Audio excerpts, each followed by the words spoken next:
And now, Autolite and its 60,000 dealers and service stations present...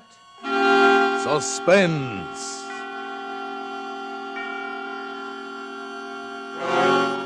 Tonight, Autolite brings you Mr. Danny Kaye in The Too Perfect Alibi, a suspense play produced and directed by Anton M. Leader.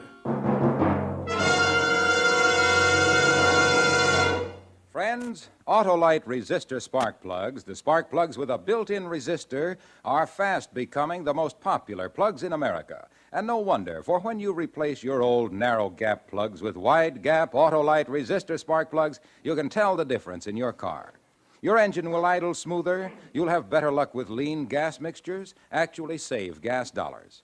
What's more, thanks to this built-in resistor, Autolite resistor spark plugs cut down spark plug interference with radio and television reception.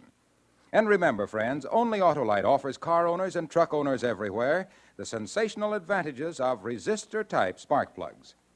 So be right with Autolite. Switch to Autolite. And now, Autolite presents Danny Kaye in a tale well calculated to keep you in... Suspense. Prince Charming. That's what Jack called me. And when he said that, something clicked inside of me. I remembered how in fairy tales the good prince always married the princess. And they lived happily ever after. Yes, happily ever after. Except that first there was the ogre that had to be taken care of.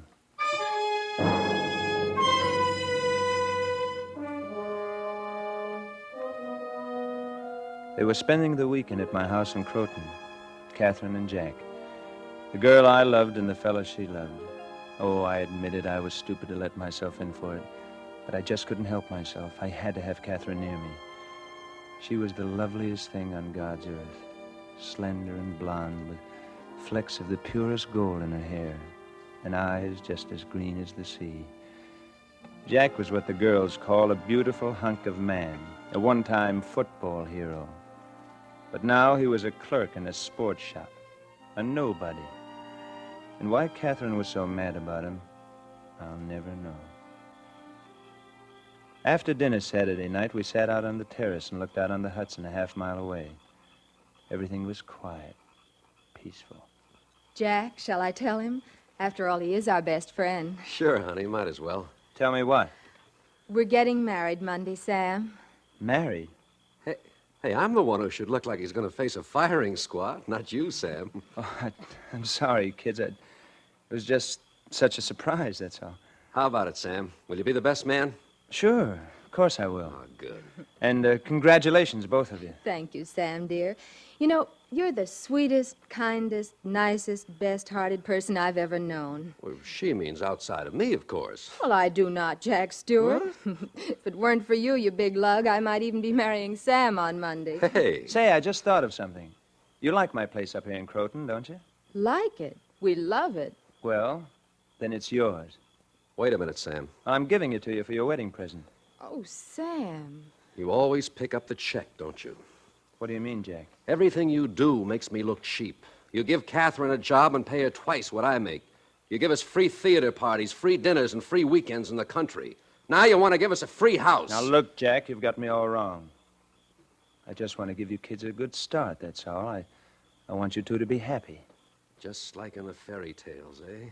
The prince and the paupers, and good old Sam as Prince Charming, as always. Well, no thanks. That was when I got the idea. When he called me Prince Charming. That was when I remembered about the prince, the princess, and the ogre. And you know what happens to the ogre in all the fairy tales, don't you? You remember that, don't you? He dies. And he dies because the prince kills him. Catherine left with Jack, and I was miserable. I paced the floor for hours. All I could think of was that today was Saturday, and on Monday noon she would marry him. 2 more days, and she'd be lost to me forever. I couldn't let it happen. I wouldn't. I had to get rid of him. What I needed was a weapon to defend myself with after I killed him. An alibi. A strong, unshakable alibi. A perfect alibi. It took me all night and gallons of coffee to figure that one out, but I did it. And the first thing Sunday morning, I phoned Jack in New York.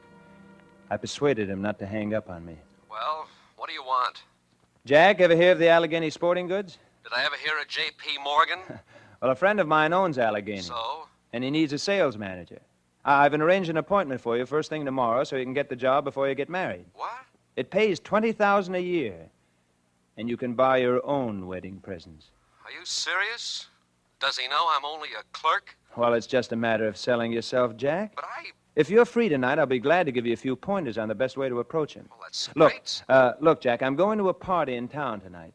And if you can meet me around 10. Well, Sam, Here's the address, Jack. 3365 East 56th. I'll wait for you near the corner. Okay, thanks. Just one thing, Sam. Don't tell Catherine about this, will you? You see, in case I get the job, I'd like her to feel I got it on my own. You understand, don't you? Sure. Of course, Jack. Oh, thanks, Sam. See you tonight at 10. My hands were shaking so hard I could barely reach up to wipe the perspiration from my forehead. I was scared stiff. I was frightened because I had intended to ask him to keep it a secret from Catherine. Instead, he'd asked me.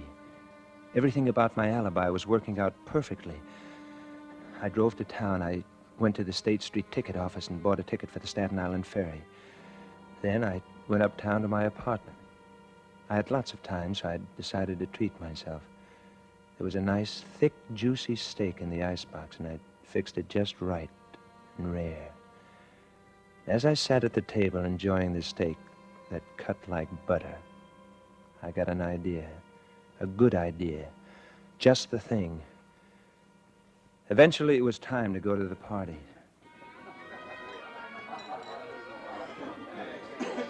Why, Sam Rogers, where you been keeping yourself all summer, you dog? Running a still on my mountain up in Croton. Hi, Sammy. Hi.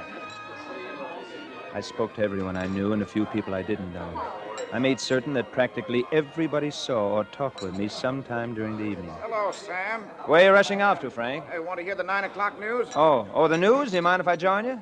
Not at all. Come along. We listened to the news until 9:15. Then I got involved in an argument over Soroyan's new play. Of course he's mad, Sam. That's why he's so wonderful. Before I knew it, it was time. 1 minute to 10. I slowly smiled my way toward the door and edged my way out of the noisy crowd without anyone noticing. I walked casually through the open door. Once outside, I quickly walked away from the house toward the corner. I stopped under a tree where it was dark to wait for him.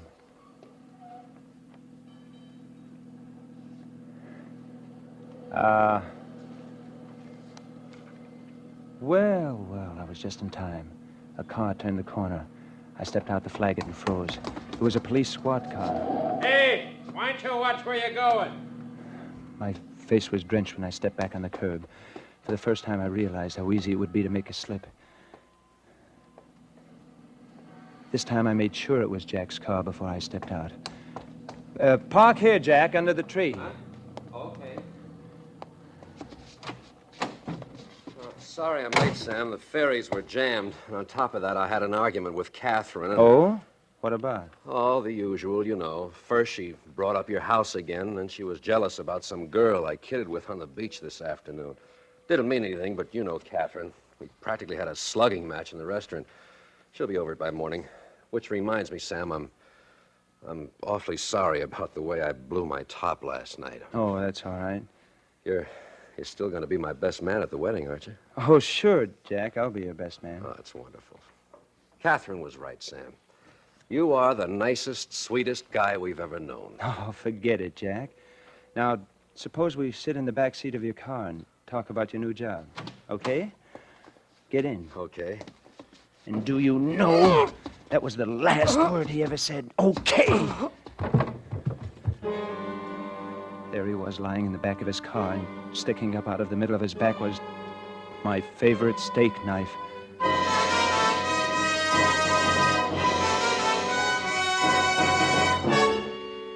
For Suspense, Autolite is bringing you Mr. Danny Kaye in radio's outstanding theater of thrills, Suspense.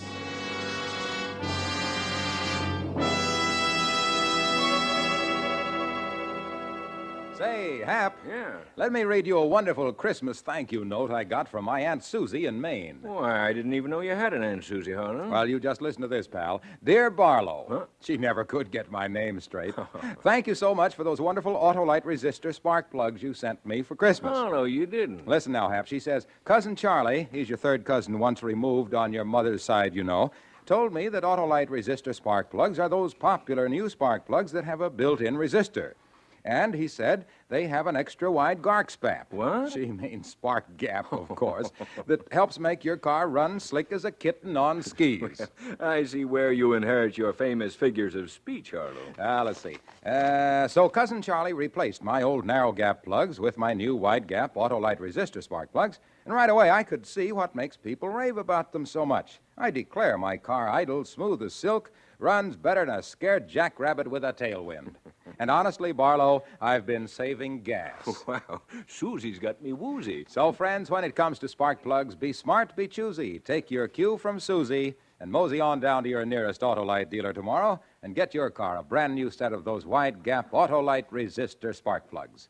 Remember, you're always right with Autolite. You said it, Harlow. And let's get back to Suspense. And now, Autolite brings back to our Hollywood soundstage Mr. Danny Kaye as Sam in A Too Perfect Alibi.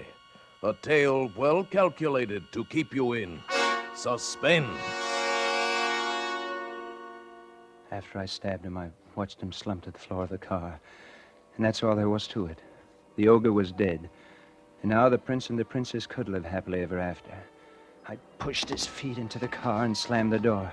I locked the car with the keys I found in the ignition and put them in my pocket. Then I eased myself back into the house. I picked up the thread of conversation just as if it had never been broken. Well, that's the name of the game, kid. Gin. You never should have held on to those two kings, Johnny boy. Okay, Sam. Suppose you stop kibitzing and play this card shark yourself. He's got those things hypnotized. Well, just step to one side, John, and I'll show you a few tricks an old yogi named Gunga Jin once taught me. I played gin all evening with Frank Bostwick. And though I never did like him very much, somehow I felt warm and friendly towards him now. Good night, darling. Then around 12-ish, the party broke up. I waited till practically everybody else left. Then I bid my host good night, got into Jack's car, and drove off. I got to the Staten Island ferry slip just before 12:30. I was lucky. Traffic was still heavy. Nobody would notice me. I took out the ticket I bought in the afternoon and drove aboard.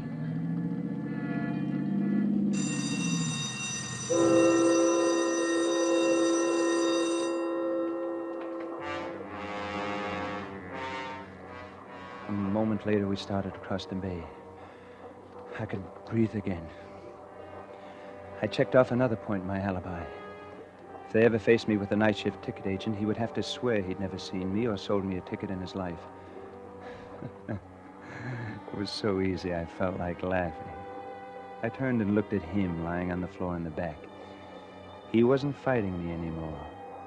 My alibi had him beaten all the way down the line. Suddenly, two things happened to me at once. I saw the knife sticking out of his back. Have your tickets ready, please. The ticket collector. I'd forgotten about him, too. I couldn't afford to have anyone remember me on this boat, and I had to get rid of that knife. I had to act fast. In spite of the sick feeling in my stomach, I leaned over the seat and yanked the knife out of Jack's back. His head jerked around and grinned up at me. I looked around for a piece of paper to wrap the knife in. There wasn't a scrap anywhere. I pulled out my wallet, grabbed 2 or 3 bills, and covered the blood-dripping blade in the bills. I got out of the car, jammed my tickets under the windshield wiper where he had to see it. Tickets. Have your tickets ready, please. Then I scrambled through a maze of bumpers and fenders till I reached the rail. My heart sounded like a bass drum. I leaned on the rail and looked into the black water. Then I dropped the knife over the side. Hey, I saw you do that. What? What did you... Don't you know it's against the law? What is? Dumping paper into the harbor. You could get arrested for that, mister. You better watch your step or something. Oh, thank you. I kept my head turned away from him so he couldn't get a good look at me. He'd never recognize me in a court of law. No, sir. Anyway, he'd forget all about me 5 minutes from now. My alibi was still 100%. I got back into the car.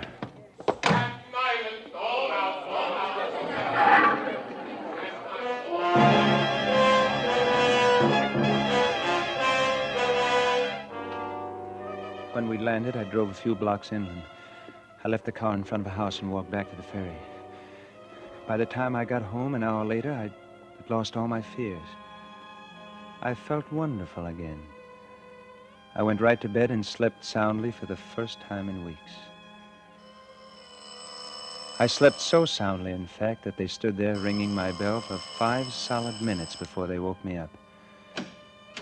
I opened my door and saw 2 detectives standing there with an invitation to visit Inspector Vanelli of the New York Homicide Bureau.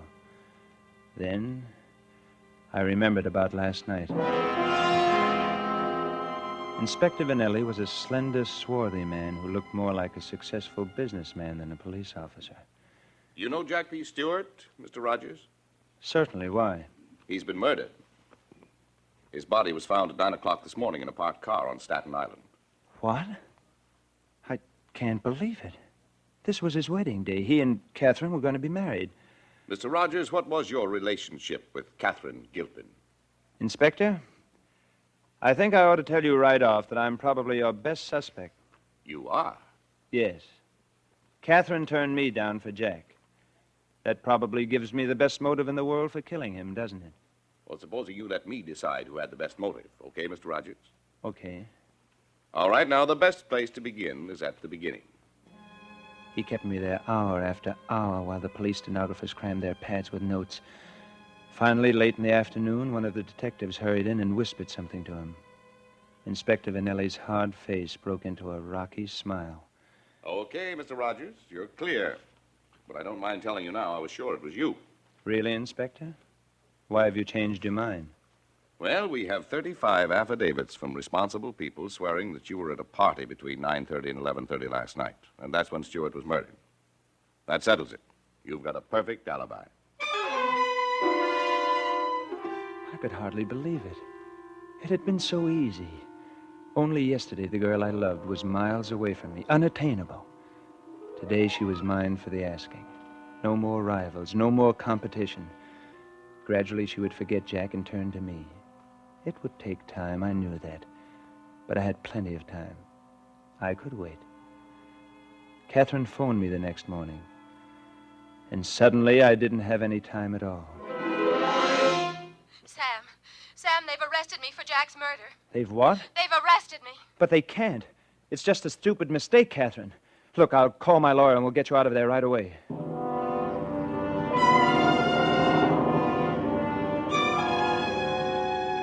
But we couldn't. In New York, you can't bail out a person accused of murder. What could they possibly have on her? It was ridiculous. But the thought of Catherine in prison was pure torture for me. My attorney suggested I retain Simon Blade, the shrewdest criminal lawyer in the state. Blade investigated every detail of Catherine's story. Finally, after 2 of the longest weeks of my life, he called me in. All right. Now, here's the district attorney's case, Mr. Rogers. She and her boyfriend had an argument in a public place, a restaurant. They argued about 2 things. 1, she wanted to take your country house for a wedding present, but he didn't. 2, he made a little goo-goo eyes at some blonde on the beach, and she burned up. She tells him he's cheating on her. So then he burns up. He tells her to go marry somebody else and walks out. Yes, but how do the police know all this? They have witnesses, Mr. Rogers, witnesses.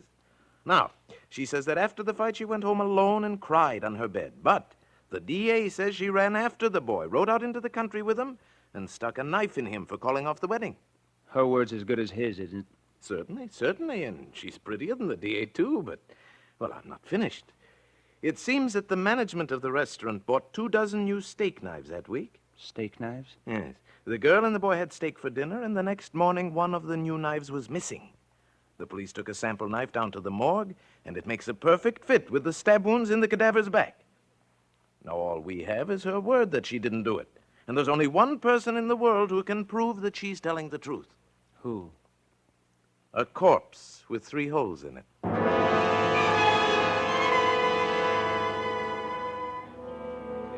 On the day of the trial, I sat with Simon Blade and waited for them to bring Catherine in. And when she came in, she looked so young and so lost. I had all I could do to keep myself from jumping to my feet and telling them the truth. Then she saw me. Her eyes lit up and she smiled. And I smiled back. And somehow I felt sure it would all come out right, just as I had planned it. Simon Blade was wonderful in that courtroom. One moment wringing sympathy from the jury for Catherine's pale face. The next frankly exploiting her sex with a knowing eye. And when he strutted before a terrified witness, his barbs always hit the bull's eye. And how did you know, sir, that the knife was missing from your restaurant? We counted. We counted them and found one was missing.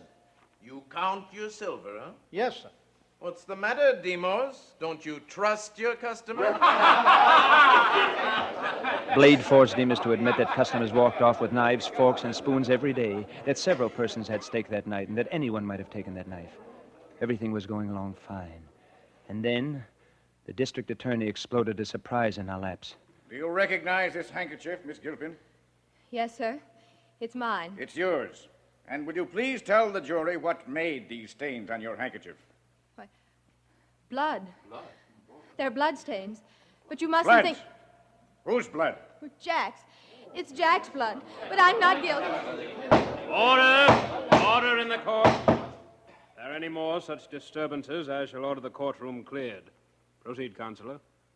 So, Miss Gilpin, you admit this is the blood of Jack Stewart? Yes, he had a nosebleed.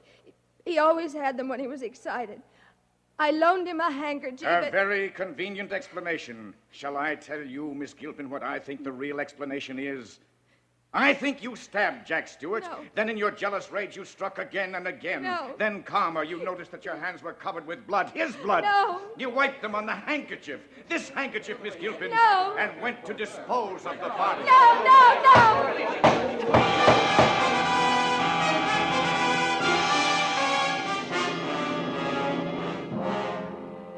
The DA was very convincing.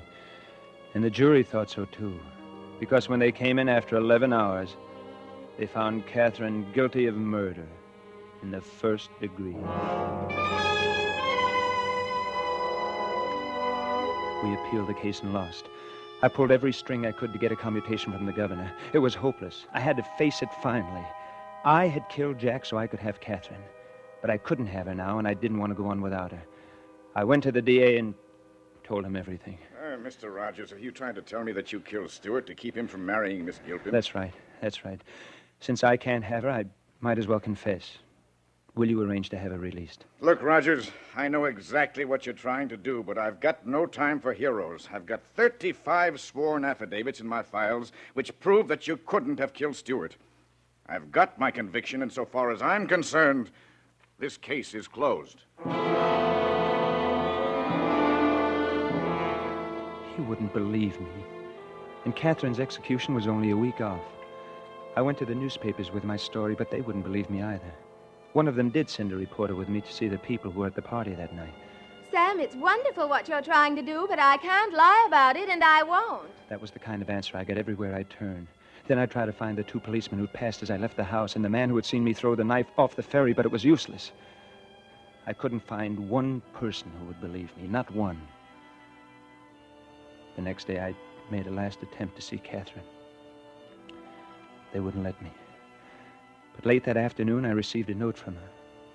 It was heartbreakingly full of all the things we planned and now would never do. And what hurt me most was the part where she said, I heard all about it, Sam, and I love you for it. I love you for your foolhardy attempt to save my life at the expense of your own. Jack once called you Prince Charming, but he never dreamed what a prince you really are. Even she, Prince Charming, even Catherine wouldn't believe me. And that was harder to take than all the rest. And you don't believe me either, do you, friend? Well, Mr. Rogers, it's very hard to... Shh. Listen.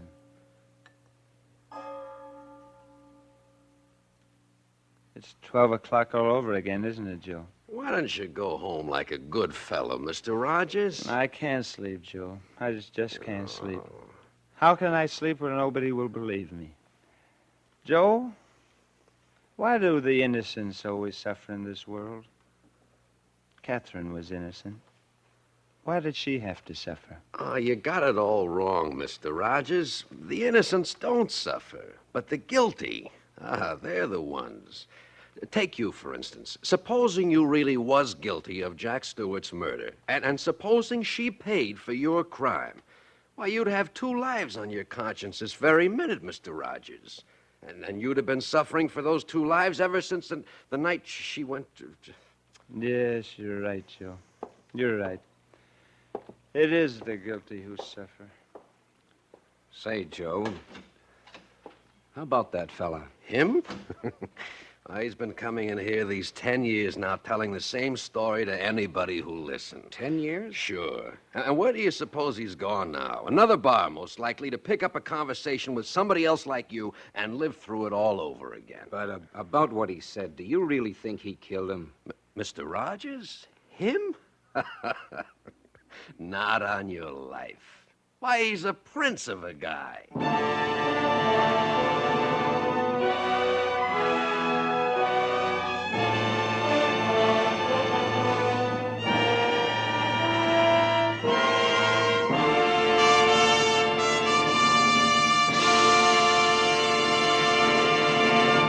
Thank you, Danny Kaye, for a splendid performance. Mr. Kaye will return in just a moment.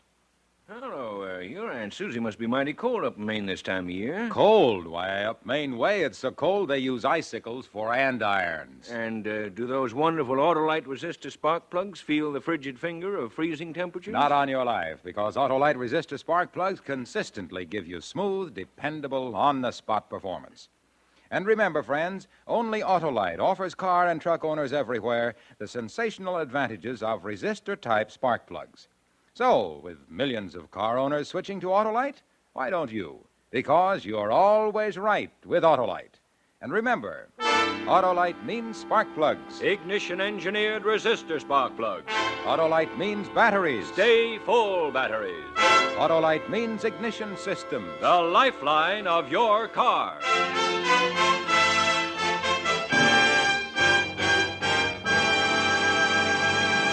And now, here again is Mr. Danny Kaye. Thank you very much. I feel a little better now anyway. It's been a great pleasure for me to be here on Suspense, ladies and gentlemen, and I'm especially grateful to Tony Leader for letting me play the kind of role which you and I don't usually associate with me. It was a lot of fun, if you can call being a murderer fun. Well, next week, radio's outstanding theater of thrills will bring you Dana Andrews in a famous story by Cornell Woolrich, If the Dead Could Talk. Another gripping study in... Suspense. Danny Kaye will shortly be seen in the Warner Brothers Technicolor production Happy Times. Tonight's suspense play was written by Martin Stern with music composed by Lucien Moraweck and conducted by Lud Gluskin. The entire production was under the direction of Anton M. Leader. In the coming weeks, Suspense will present such stars as Robert Montgomery, Fibber McGee and Molly, Ronald Coleman, Jane Wyman, and James Mason. Make it a point to listen each Thursday to Suspense, radio's outstanding theater of thrills. And next Thursday, same time, hear Dana Andrews in Cornell Woolrich's If the Dead Could Talk. Remember, you're right with Autolite. So switch to Autolite. Good night. This is CBS, the Columbia Broadcasting System.